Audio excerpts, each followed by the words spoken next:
So the first item 13 then is the notice of motion on West Denton Pool, and I'll call on Councillor Donaldson to move this motion, which is to be seconded by Councillor Donnelly.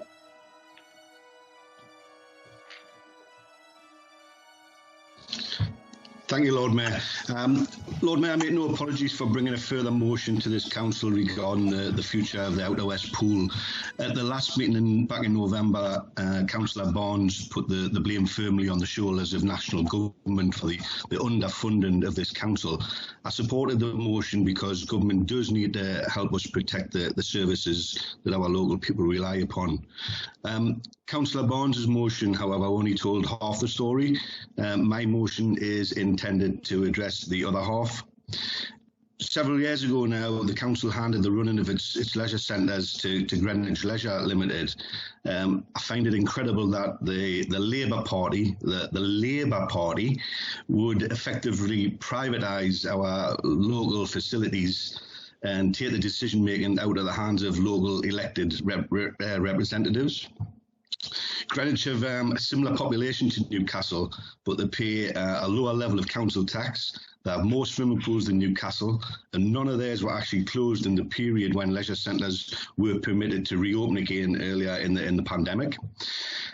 I have to ask myself, is Greenwich better run than Newcastle, or are the profits of Newcastle leisure centres subsidising the more affluent Greenwich area? It's not just Greenwich that seems to be able to manage its own swimming pools. North Tyneside and Northumberland have been able to improve and indeed upgrade their facilities, and this motion recommends learning from those two. The decision to take the decision to close West Denton Pool was taken by Greenwich, which is more accountable to Greenwich for decisions it makes to Newcastle services than it is to the people of Newcastle, or it appears to the actual council itself. Lord Mayor, if you ask anybody who was brought up in the area covered by the former Newcastle Urban District Council, there's a really good chance that they were taught to swim actually at West Denton Pool. Swimming is an important life skill. Indeed, it's a skill which could actually save your life or maybe even the life of somebody else. The closure of West Denton Pool results in the closest swimming facility being its Bladen and Ponteland, both outside the Newcastle City Council area, and requires additional transport and indeed costs. Neither of these pools are particularly accessible via public transport. Are we really satisfied that we'll have a generation of youngsters being unable to swim? Is that really an acceptable prospect? Many people were taught to swim by their parents, often from a very early age. So we're not only just denying today's youngsters the opportunity of learning to swim, but potentially subsequent generations. Swimming also provides the opportunity for those with health and even mobility issues to participate in low-impact exercise, and the inability to participate in some form of exercise can also lead to other greater health issues. It's well documented that any form of exercise is beneficial to mental health and mental well-being, and in these strange times, it's essential that a wide range of exercise is accessible as soon as the COVID guidelines allow. As we have seen, temporary closures can often become permanent, and residents of Callerton and Throckley and across the outer west of the city, and indeed the city as a whole, will be concerned that the pool will never open again. This will leave some of the most disadvantaged communities in the country without a swimming pool within a reasonable distance. This council must act to take back control of West Denton Swimming Pool and urgently identify funds to reopen the pool as soon as the COVID situation allows. Therefore, I urge the council to support this motion. Thank you, Lord Mayor.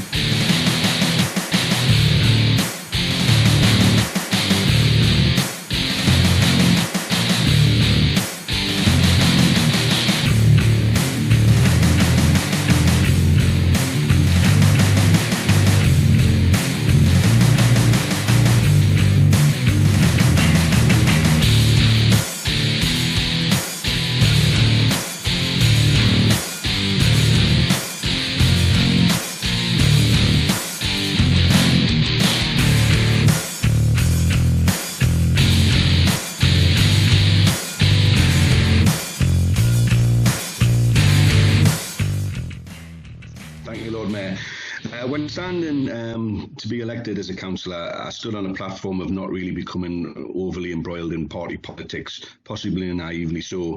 The win-lose aspect of the debate is not of any great interest to me. All I want to see is a win, in inverted commas, for the residents of Callerton and Throckley and further afield across the entire city. Neither amendment really delivers the key element of the motion, and that is to give the City Council control of the management of this leisure service. I'm a little bit perturbed as to why the City Council feels unable to return the management of the West Denton Pool to the City Council. Councillor Ainsley doesn't seem to have much confidence in the council's ability to manage a swimming pool. So what hope do we have for us to manage a whole city? Can I just add with regard to Councillor Ainsley's comments as well, I've never approved any government cuts or endorsed any government cuts, and nor have I ever approved any subsidising of any major hotel chains. Lord Mayor, it's clear that Labour effectively the privatisation of Newcastle swimming pools has failed, and that a company running Greenwich is never going to be looking out for the interests of the outer west of Newcastle. We are 6 miles away from Denton Pool, and if it feels as though nobody cares. So why would an organisation 300 miles away care? I recognise Councillor Alvey's amendment recognises the point, but this amendment only changes the third-party organisation who potentially could manage West Denton Pool. Why would someone like Jesmond Community Leisure be maybe quite a bit closer than Greenwich, but why would it act any differently? Councillor Wright obviously recognises that Greenwich motives are questionable after the closure of the training pool, so I just cannot believe that we are going to entrust the future of the pool back to Greenwich in any which way. Just to maybe build on what Councillor Donnelly said, it's got to come back into the hands of the local council. We should be answerable to the electorate, instead of hiding behind third-party organisations like Greenwich. Thanks, Lord Mayor.